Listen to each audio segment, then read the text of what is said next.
नमस्कार मु doctor Manorama Mahanti IMD Bhubaneswar पूरा ओडिशा राज्य वेदर ब्रिफिंग करुच्ची देखा गत 24 घंटा पूरा राज्य में किछि स्थान में हल्का मध्यम वर्षा होती किंतु गोटे स्थान में बारिपदा ठारे मयूरभंज जिलार बारिपदा ठारे प्रबल वर्षा रेकर्ड कर 84.8 मिलीमीटर वर्षा अलग जगह गुड़िक मोस्टली विशेष वर्षा नहीं। आज पर्यंत जो 1 जून रू 31 जुलाई पर्यंत मौसमी वर्षा टोटाल 737.6 मिलीमीटर पूरा राज्य रे ता सहित से पूरा राज्य रे वर्तमान 34% माने 34% अधिका वर्षा जी वर्षा होगा दरकार। आगामी 24 घंटा राज्य रे किछि स्थान रे हल्का मध्यम वर्षा रह वर्षा सहित गोटे किंबा दुईटा स्थान रे बिजुली घड़घड़ी किंबा एवं झटका पवन 30 ରୁ 40 किलोमीटर पर आवर रही पारे।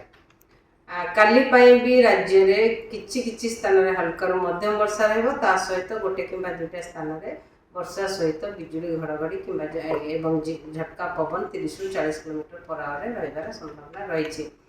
2 तारिख रे राज्य रे अनेक स्थान रे हल्का मध्यम वर्षा होबार संभावना रही सहित प्रबल वर्षा गोटे किंबा दुईटा स्थान जैसे कि सुंदरगढ़ केउंझर मयूरभंज जिले में और अलग जिला गुड़िक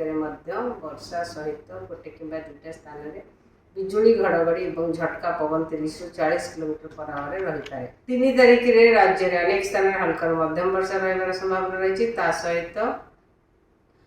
संबलपुर मयूरभंज केउंझर जिले में गोटे किंबा दुईटा स्थान में प्रबल वर्षा होबार संभावना रही।